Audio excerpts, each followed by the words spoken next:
ಎಲ್ಲರಿಗೂ ನಮಸ್ಕಾರ ಸ್ನೇಹಿತರೆ, welcome back to my channel. ನಾನು ಅನುಶ್ರೀ. ನಾನು ಇವತ್ತಿನ ದಿನ cream cheesy caramel custard pudding ಹೆಂಗೆ ಮಾಡೋದು ಅಂತ ಹೇಳ್ಕೊಡ್ತಾ ಇದ್ದೀನಿ ರೀ. ಅದಕ್ಕಿಂತ ಮುಂಚೆ ನೀವು ನಮ್ಮ ಚಾನಲ್ನ ಸಬ್ಸ್ಕ್ರೈಬ್ ಮಾಡ್ಕೊಳ್ರಿ, ಹಂಗೆ ಒಂದು ಬೆಲ್ ಬಟನ್ ಮೇಲೆ ಕ್ಲಿಕ್ ಮಾಡಿ ಒಂದು ಲೈಕ್ ಮಾಡಿ. ಬನ್ನಿರಿ ಇವತ್ತಿನ ವಿಡಿಯೋ ನಾವು ಸ್ಟಾರ್ಟ್ ಮಾಡೋಣಂತ. ಇದು ಸಖತ್ ಸಾಫ್ಟು ಹಾಗೆ ಟೇಸ್ಟು ಕೂಡ ಮಸ್ತ್ ಅಂದ್ರೆ ಮಸ್ತ್ ಅದ ರೀ. ಇದಕ್ಕೆ ಬೇಕಾಗಿರುವಂಥ ಸಾಮಗ್ರಿಗಳು ನಾನು ಹೇಳ್ತೀನಿ, ನೀವು ನೋಡಿರಿ. ಕಂಡೆನ್ಸ್ಡ್ ಮಿಲ್ಕು ನಾನು 200 ಗ್ರಾಮ್ ತೊಗೊಂಡಿದ್ದೀನಿ. ವೆನಿಲಾ ಎಸೆನ್ಸು ಹಾಗೆ 1 ಕಪ್ ಮೊಸರು ತೊಗೊಂಡಿದ್ದೀನಿ. ಚೀಸಿ ಕ್ರೀಮ್ 150 ಗ್ರಾಮು, 200 ml ನಾನು ಮಿಲ್ಕ್ ತೊಗೊಂಡಿದ್ದೀನಿ. ಶುಗರ್ 1 ಕಪ್ಪು ಹಾಗೆ ಒಂದು 2 ಸ್ಪೂನಷ್ಟು ನಾನು ಕಸ್ಟರ್ಡ್ ಪೌಡ್ರನ್ನ ತೊಗೊಂಡಿದ್ದೀನಿ ರೀ. ಇವಿಷ್ಟು ಇದಕ್ಕೆ ಬೇಕಾಗಿರುವಂಥ ಸಾಮಗ್ರಿಗಳು ನೋಡಿರಿ. ಬನ್ನಿರಿ ಈಗ ನಾವು ಸ್ಟಾರ್ಟ್ ಮಾಡೋಣಂತ. ಫಸ್ಟಿಗೆ ನಾನು ಒಂದು ತವಾನ ಬಿಸಿಗೆ ಇಡ್ತೀನಿ ರೀ. ಬಿಸಿಗಿಟ್ಟು ಅದನ್ನು ನಾನು ಸಕ್ಕರೆನ 1 ಕಪ್ಪಿನ ಸಕ್ಕರೆ ತೊಗೊಂಡಿದ್ದೆ ನೋಡಿರಿ. ನಾನು ಅದನ್ನು ಹಾಕ್ತೀನಿ ರೀ. ಅದು ಹಾಕಿ ನಾನು ಅದನ್ನು ಆನ ಮಾಡಿಕೊಂಡು ಸ್ವಲ್ಪ ಕರಗಿಸ್ಕೊಳ್ತೀನಿ ರೀ. ಇದಕ್ಕೆ ನಾವು ನೀರೇನು ಹಾಕೋದು ಬೇಡ್ರಿ, ನೀರು ಹಾಕಲ್ದೆ ನಾವು ಕರಗಿಸ್ಕೊಳ್ಳೋಣಂತ. ಈ ರೀತಿ ಆಗಬೇಕ್ರಿ. ಅದು ಈ ರೀತಿ ಆಯ್ತು ಅಂತಂದ್ರೆ ನಾನು ಒಂದು ಬೌಲಿಗೆ ಹಾಕ್ಕೊಂಡು ಕೆಳಗ ಮ್ಯಾಗ ಮಾಡಿ ಪೂರ್ತಿ ಸ್ಪ್ರೆಡ್ ಮಾಡ್ಕೊಳ್ತೀನಿ ರೀ. ಅದು ಮಾಡ್ಕೊಂಡು ಅದು ಸ್ವಲ್ಪ ಆರಕ್ಕೆ ಬಿಟ್ಬಿಡೋಣ ರೀ, ಅದು ರೆಸ್ಟ್ ಮಾಡಲಿ. ಇವಾಗ ಸೆಕೆಂಡ್ ಏನು ಮಾಡೋಣ ಅಂತಂದ್ರೆ, ನಾನು ಚೀಸಿ ಕ್ರೀಮ್ ಏನು ತೊಗೊಂಡಿನಿ ನೋಡಿರಿ, 1 ಬಾಟ್ಲ್ ಚೀಸಿ ಕ್ರೀಮು, ಅದು 150 ಗ್ರಾಮ್ ಇದೆ. ಅದನ್ನು ನಾನು ಅಷ್ಟು ಪೂರ್ತಿ ಹಾಕ್ತೀನಿ. ಹಾಗೆ 1 ಬಾಟ್ಲದಷ್ಟು ನಾನು ಮೊಸರನ್ನ ಹಾಕಾಕತ್ತೀನಿ ರೀ.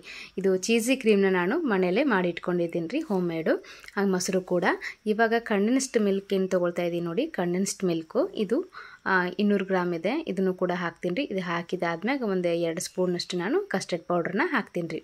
ಇದಷ್ಟು ಹಾಕಿದಾದ್ಮ್ಯಾಗ ನಾವು ಚಂತಾಗ ಗರ ಗರ ಗರ ತಿರುಗಾಡಿಸ್ಕೊಂಡು ಒಂದು ರೌಂಡ್ ಸಾಫ್ಟಾಗಿ ಮಾಡ್ಕೋಬೇಕು ರೀ. ಕ್ರೀಮಿ ಥರ ಮಾಡ್ಕೋಬೇಕು, ಕ್ರೀಮ್ ಥರ. ಇದರಲ್ಲಿ ಯಾವುದೇ ಗಂಟು ಅದೇನು ಇಟ್ಕೊಳ್ಳೋದಂಗೆ ನೀಟಾಗಿ ಕೈಯಾಡಿಸ್ಬೇಕು ರೀ.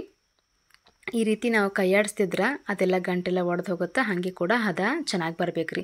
ಯಾವಾಗಲೂ ಬೇಕ್ರಿ ಐಟಮ್ ನಾವು ಮಾಡುವಾಗ ಒಂದು ಮೆಜರ್ಮೆಂಟು ತುಂಬ ಇಂಪಾರ್ಟೆಂಟ್ ರೀ. ಸ್ವಲ್ಪ ಮೆಜರ್ಮೆಂಟ್ ನಾವೇನು ಕರೆಕ್ಟಾಗಿ ಅಳತೆ ತೊಗೊಳ್ಳಿಲ್ಲ ಅಂತಂದ್ರೆ ಸರಿಯಾಗಿ ಬರೋದಿಲ್ಲ. ಇವಾಗ ನಾನು ವೆನಿಲಾ ಎಸೆನ್ಸ್ನ ಒಂದು 5-6 ಡ್ರಾಪ್ಸಷ್ಟು ವೆನಿಲಾ ಎಸೆನ್ಸ್ ಹಾಕಿ ಈ ರೀತಿ ನಾನು ಪೂರ್ತಿ ಕ್ರೀಮಿ ಥರ ಮಾಡ್ಕೊಳ್ತೀನಿ ರೀ.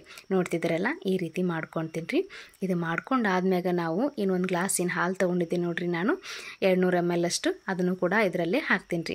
ಇದು ಹಾಕಿಬಿಟ್ಟು ಮತ್ತು ನಾನು ಕೈ ಆಡಿಸ್ತೀನಿ ರೀ. ಸೌಟಿಂದ ಕೈ ಆಡಿಸಿ ಈ ರೀತಿ ತೊಗೊಳ್ತೀನಿ ರೀ. ಈ ರೀತಿ ಮಾಡ್ಕೊಂಡು ಮುಂಚೆ ನಾವೇನು ಸಕ್ರೆದು ಅದು ಕರಗಿಸ್ಕೊಂಡು ಪಾಕ ಏನು ಇಟ್ಕೊಂಡಿದ್ದೀವಿ ನೋಡಿರಿ, ಅದು ಆ ರೀತಿಗೆ ಅದಕ್ಕೆ ನಾವು ಇದನ್ನು ಆ್ಯಡ್ ಮಾಡೋಣಂತ್ರಿ. ಇದ್ರ ಮೇಲ್ಗಡೆ ಹಾಕೋಣ. ಇದು ಮೇಲ್ಗಡೆ ಹಾಕಿ ನೀವು ಒಲೆ ಮೇಲೆ ಮಾಡ್ತೀರಾ ಅಥವಾ ಗ್ಯಾಸ್ ಮೇಲೆ ಮಾಡ್ತೀರಾ ಅಂತಂದ್ರೆ ಒಂದು 30 ನಿಮಿಷ ನೀವು ಕುದಿಸ್ಕೋಬೇಕ್ರಿ. ಸೊ ಇಲ್ಲಿ ನಾನು ಏನು ಮಾಡ್ತಿದ್ದೀನಿ ಅಂದರೆ, ಓವನ್ ಇರೋದ್ರಿಂದ ನಾನು ಓವನ್ದಲ್ಲಿ ಒಂದು 20 ನಿಮಿಷದೊಳಗೆ ಮಾಡ್ಕೊಳಕತ್ತೀನಿ. ಈ ರೀತಿ ನಾವು ಓವನದಲ್ಲಾಯಿತು ಅಥವಾ ಗ್ಯಾಸ್ ಮೇಲೆ ಮಾಡೋದಾದರೆ ಈ ರೀತಿ ಮಾಡ್ಕೋಬೋದು. ತುಂಬ ಈಸಿಯಾಗಿ ಸಿಂಪಲ್ಲಾಗಿ ಮಾಡ್ಬೋದು. ಮಕ್ಕಳು ತುಂಬ ಇಷ್ಟಪಟ್ಟು ತಿಂತಾರೆ. ಹಾಗೆ ಮಕ್ಕಳಿಗೆ ಕಲರ್ಫುಲ್ ಅಂದರೆ ತುಂಬ ಇಷ್ಟ ಅಲ್ಲ. ಸೊ ಹಾಗಾಗಿ ಮಕ್ಕಳಿಗೆ ತುಂಬ ಇಷ್ಟಪಡೋ ಸಣ್ಣವರಿಂದ ಹಿಡಿದು ದೊಡ್ಡವರೆಗೂ ತುಂಬ ಇಷ್ಟ ಆಗುತ್ತೆ.